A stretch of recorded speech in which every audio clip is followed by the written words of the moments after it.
When we speak about the history of Soviet Jews, we often read about the Refuseniks, a period of time from the 1970s till the collapse of the Soviet Union in 1991, when there was activists risking their freedoms to agitate for the right to emigrate and teach their culture and religion in the Soviet Union, a movement that energized American Jews to be their brother's keepers. But what is often forgotten is an earlier period in Soviet Jewry that also had refuseniks, though they were not called by that name, from the 1917 revolution till roughly 1938, the year of Stalinist terror, when there were Zionists and rabbis who tried to keep alight the flame of Judaism in the Soviet Union. And this is the period which I would like to speak about. It connects to my family's history. Before World War II, my paternal side lived in Belarus, historically in the city of Rogachev and Gomel, where my grandfather was born, closer to Russia and Ukraine. My maternal family lived in Bessarabia, which was then a province of the Kingdom of Romania, between the Dniester and the Prut rivers. My grandfather lived in the village of Zguritsa and was born in the town of Soroka. My wife's family lived in the city of Odessa, which was the New York of Ukraine, a diverse, culturally rich city with a sizable Jewish community. And her Belarusian family lived in the town of Zhlobin, closer to Russia, in eastern Belarus. My wife was born in the city of Lida, where her family moved after World War II, that's close to the Lithuanian border, and my family, both maternal and paternal, lived in Riga, Latvia after World War II, where I was born. Going back to the beginning of the Soviet Union, in Belarus, there was a very spirited campaign by authorities to wipe out religious practices. Some of the books on that time period includes Becoming Soviet Jews, A Century of Ambivalence, Jewish Revolution in Belarusia. Between the world wars, Belarus was split between Poland and the Soviet Union, and Western Belarus, which was part of Poland, was annexed by the Soviets in 1939. And in those 2 years, between 39 and 41, there was also an active campaign against religious practices, and that's in this book, Shtetl Jews Under Soviet Rule. Constructivist art, those practiced in early Soviet Union, included anti-religious propaganda, such as this one made in 1923, written by Esther Frumkin, that says, Dalois Ravinov, away with the rabbis, and pageants and plays created by the Yevsektsiya, the Jewish section of the Communist Party, that made fun of kosher food, of Jewish classrooms called cheders, and the mohels, people who practiced circumcision. During this time, in the city of Gomel, one such example was a rabbi, Raphael Barishansky, who was put on trial. And during this trial of a mohel, a story was told. A lion threatened to devour a rooster for not knowing how to behave. The lion says that the rooster turned up in the master's cottage, throwing trash all over the floor. The rooster replied, it's so that the master could find his things. The lion then accused the rooster of crowing, and it makes too much noise. The rooster replied that the crowing awakens people for work. And then the rooster asked, why do I deserve such a fate of punishment, execution, being eaten by the lion? And the lion then replied, because I am strong and you are weak. The rabbi then said, that is all, comrades. I rest my case. Meaning that the religious activists in Belarus tried their best to work within the law, within the Soviet constitution that allowed for the freedom of religion. But the government had all the tools at its disposal, organizing neighborhood committees that voted to close the synagogues, using democracy or pretense of democracy as a tool to close down shuls and schools. And continuing on, some examples of this resistance. These are more examples of anti-religious propaganda, showing rabbis put in the same class as Christian clerics and capitalists, as we see here. And the idea of industry and agriculture, markedly non-kosher agriculture, as a way of uplifting the living conditions of the Jews. Some books of that topic include Yiddish and the Creation of Soviet Jewish Culture and the book Soviet and Kosher. Here are some other examples of anti-religious propaganda. And that brings us some examples of resistance, since I'm mentioning refuseniks of an earlier time. In 1921, in Vitebsk, a cheder was closed. The Jewish community rioted. The military was sent in. It was in Vitebsk that the city briefly hosted an art school led by native artist Marc Chagall. But it closed the following year when Marc Chagall recognized that there was no freedom for artists. Artists had to follow the government's guidance.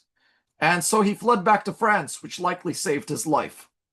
At the time Marc Chagall was there was a civil war in Russia. And there were more than 80 synagogues and Beit Medrashes, places of study in Vitebsk alone, eventually reduced to just one synagogue. Once at Shabbos during Marc Chagall's time in 1921, a famous Chazan named Pinchik came to Vitebsk. The synagogue was surrounded by militiamen who did not allow anyone in without a ticket. Rabbi Shmeryahu Medalye, a follower of the Lubavitcher Rebbe, told the militia, everybody is welcome to this synagogue, and people streamed in. But one by one, in the 1920s, synagogues would be closed down. I will mention Rabbi Medalye later in this lecture, so keep his name in mind. In Gomel, Zionist Rabbi Raphael Barishansky was put on trial for defending haters, and he was convicted. But because of pressure from abroad, diplomatic pressure, he was eventually given an exit visa, fled to Poland, and eventually settled in the Bronx. Rabbi Moshe Feinstein was also forced into poverty, living in the attics of synagogues in Luban, where he wrote teshuvas, answers to religious questions from far and wide. And one such example was being able to persuade local authorities to use rainwater for a swimming pool that enabled that swimming pool to function as a mikveh. He lived in Belarus until 1936. In 1922, the Komsomol, the communist youth organization, organized a demonstration in Bobruisk against a cheder. More than 2,000 children, under the communist guidance, carrying banners that said, down with the cheder, down with the rabbi, in Yiddish. In Bobruisk, also in 1928, a book was published called Yagdil Torah by Rav Yecheskel Abramsky and Rav Shlomo Yosef Zevin, a rare book of also responsa, or teshuvos, to religious questions. Rabbi Abramsky was later sent to a gulag. But even here, thanks to letters written by Jews in the West, the Soviets eventually released him, and he settled in England, becoming a renowned posek. So he was also a survivor of Soviet prisons. And here's a rare Haggadah published in Bobruisk in 1928 from the Ginsburg bookstore. So one of the few examples of religious publishings during this early Soviet period. Here are some pictures of synagogues and Jewish stores in Bobruisk. Moving on, other examples, St. Petersburg, previously known as Leningrad, where Rabbi Tuvia Katznelin-Bogen held court. In 1931, he died at age 80. Over 20,000 people went to his funeral. Really, a Jewish demonstration by another name, because you are allowed to go to a funeral, and people coming together in large gatherings showed the strength of the community. But afterwards, his son Naftali Hirsch, from his first marriage, was arrested in 1937, died in a Soviet prison. Another two of his sons, Shaul and Hertz, were executed in 1937. Another son, Eliyahu, was able to leave Russia earlier in 1923, and a daughter survived him as well. So that was the story of Rabbi Tuvia Katznelin-Bogen. Concerning Rabbi Moshe Feinstein, in 1936, his synagogue was shut down, turned into a Dom Kultur, a house of culture in Luban. But it was demolished in the early 2000s, turned into a supermarket by authorities who had no concern for the Jewish history. Rabbi Moshe Feinstein went on to be the Rosh Yeshiva of Mesivta Tiferes Jerusalem on Manhattan's Lower East Side, and perhaps one of the biggest names in American Jewish Orthodoxy. This is Luban during the time of Rav Feinstein, a shtetl, and this is what it still largely is today. Just a few Soviet apartments in the town center, but otherwise a scene largely unchanged from those days. In the capital of Belarus, Minsk, there are numerous underground yeshivas and shohets that continued to function into the 1930s. Rabbi Menachem Mendel Gluskin was the state-recognized rabbi.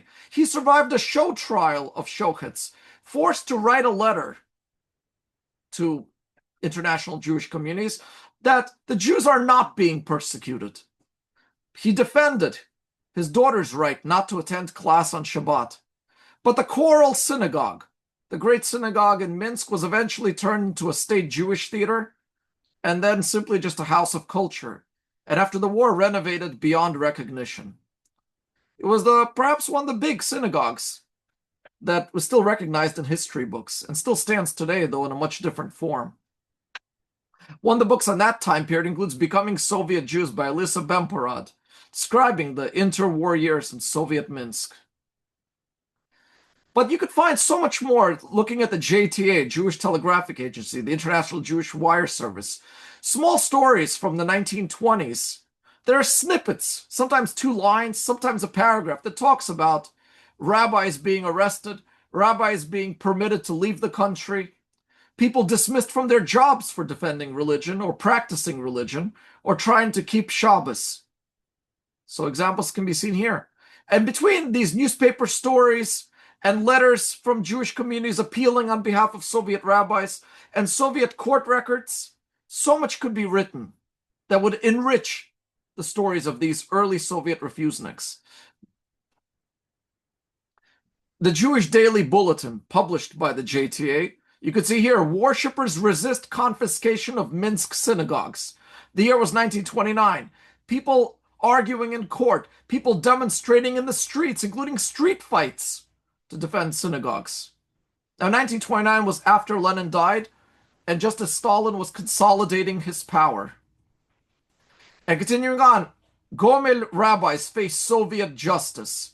The trial of Rabbi Baryshensky in 1925 and the trial of Rabbi Schneerson, a relative of the Chabad rabbi. At the time, Gomel was about half Chabad, half Litvish.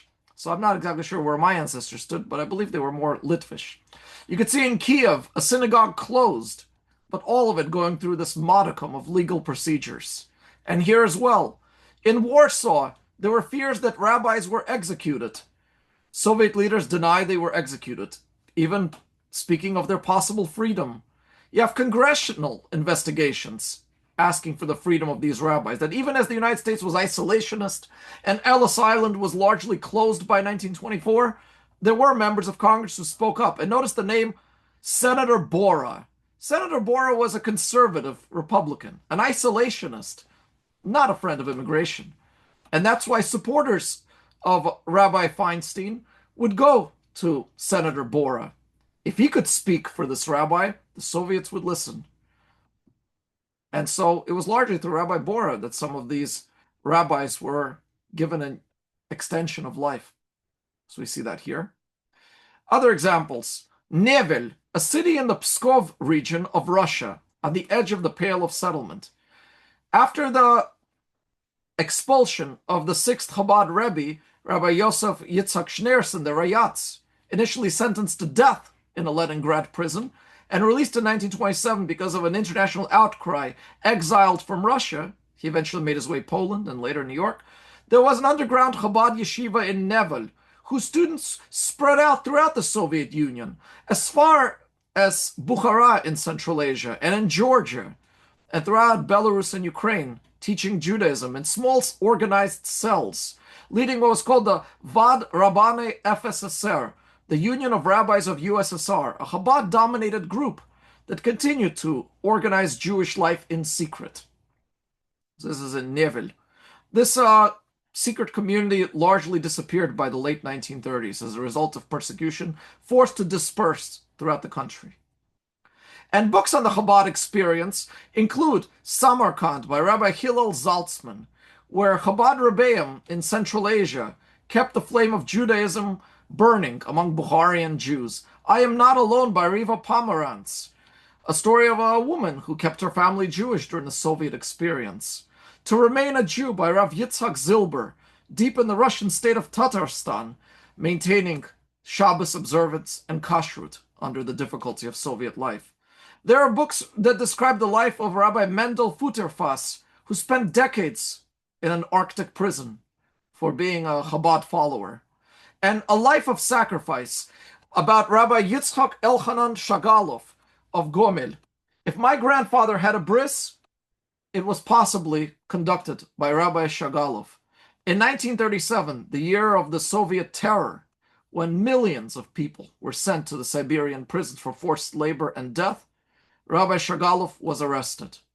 But his wife Mariasha kept the Judaism alive among their children. and his descendants include numerous Chabad emissaries or shluchim throughout the world. Subota by Abraham Netzach, another Chabad follower who spent decades in Soviet prison from the 1930s to the 1960s, eventually able to make his way to Israel, but unable to have children because of the decades that separate him and his wife in that prison of the Soviet Union.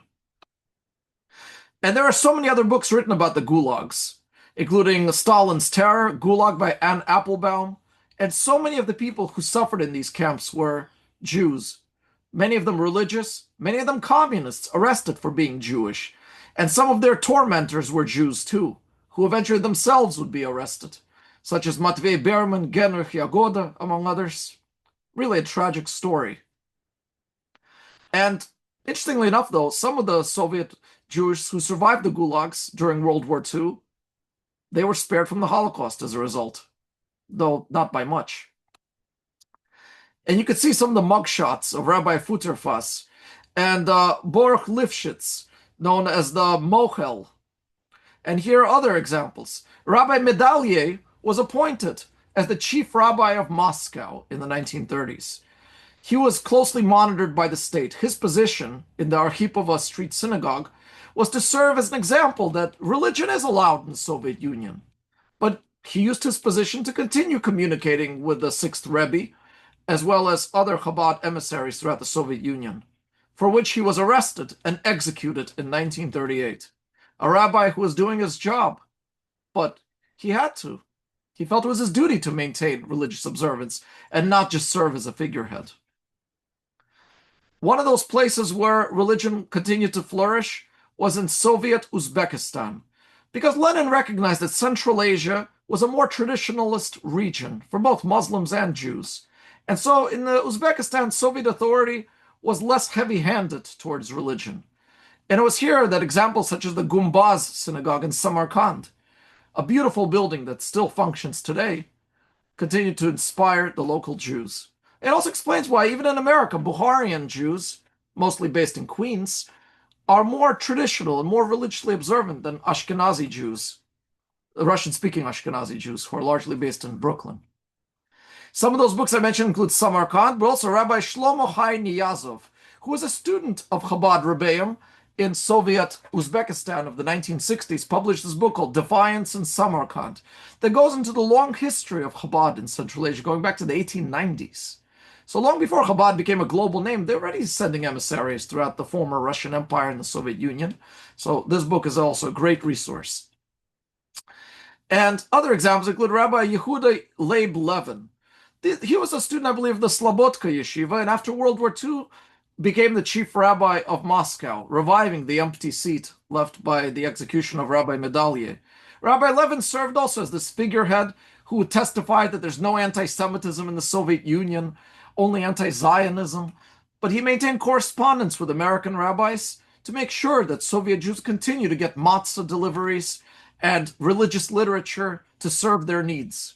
Rabbi Fishman also was a chief rabbi of Moscow in those post-Soviet, post-war years, maintaining small groups of students, including what was called Yeshiva Kol Yaakov during the Khrushchev period, late 50s, early 60s. But this synagogue was also disbanded when the Soviet government felt that it served its needs of serving as a propaganda piece for visiting Western journalists. But like I said, as much as Soviet Union was officially anti-religious, there was this idea of keeping up appearances. And these rabbis used their positions to do as much as they could to maintain religious observance, even as their synagogues were filled with informants. And it was hard to tell who was an informant, who was genuinely religious, which is why the Refuseniks of the 1970s often did not go to synagogues. They prayed in the forests and in the privacy of their homes. Following the Israeli victory over the Arabs in the Six-Day War of 1967, Soviet Jews were inspired by Israel's victory. They were hoping that the Soviet Union would make peace with Israel, but it was not to be. Nevertheless, this inspiration led to Georgian Jews writing a petition to Golda Meir and sent to the United Nations, asking for their right to emigrate and to practice their religion. This is a letter written by Georgian Jews. You can see names here like Elashvili, uh, Chikvalishvili, Beberashvili, most of them now living in Israel, them and their descendants. This is another letter written in 1971 from Minsk, asking for their right to practice their religion and culture and their right to emigrate based on the Soviet Constitution. So as much as Soviet Union used legal tools to crack down on religion, the Constitution did allow it. And here they ask to follow their Constitution. You can see some of the names here. For example, Asya Zalmanovna Levina from Karl Marx Street in Minsk. Pretty interesting. So people were writing. And eventually the Refusenik movement grew.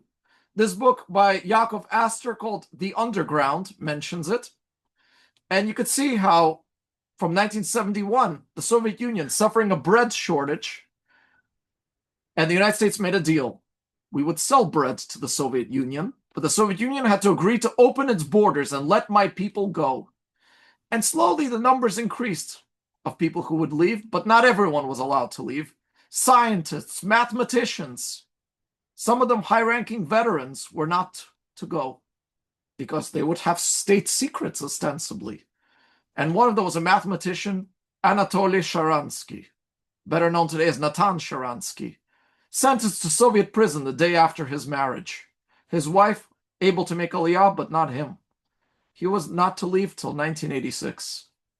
And some of those books of this second Refusenik period include memoirs by Yosef Mendelevich, Yosef Begun, Ida Nudel, Natan Sharansky, Aaron Hazan, Dina Gable, and so many other examples. And there are many more books on this second period of Soviet Refuseniks and their immigration to Israel, America, and Western Europe, such as Russian Jews on Three Continents, Hidden Heroes, After Stalin, and so many other examples, including The Jews of Silence by Elie Wiesel. This was in the 1960s, just before the second Refusenik movement would begin to burn brightly. We often think of Elie Wiesel as this Holocaust survivor, the Nobel Prize-winning book Knight, but I feel The Jews of Silence is also worthy of mention, because it goes from one prison camp survivor talking about those who survived the gulags. And that brings me to what happened to the Russian Jews. There are still many Russian Jews living in Russia today, but it's also the story of those who made it to Israel, many of them nationalist, reinvigorating the Zionist spirit by developing the communities in the Israeli territories of Judea and Samaria, as well as those in Brooklyn. When Brighton Beach was a declining Jewish community on the seashore, Russian Jews brought back Jewish life to this community, albeit largely secular. But places like Pelham Parkway, Riverdale, Washington Heights, Kings Highway, Forest Hills, and to a lesser extent Astoria, was where Russian Jews settled between the 1970s and 1990s. Eventually, their children and grandchildren moved on to the suburbs of Long Island, New Jersey, and points west and Florida. But in the meantime, Brooklyn's still seen today as largely a place for Russian Jews, and organizations that brought back their culture and tried to revive their sense of religious identity after 70 years of communist rule includes Chabad, of course, and the Hama organization.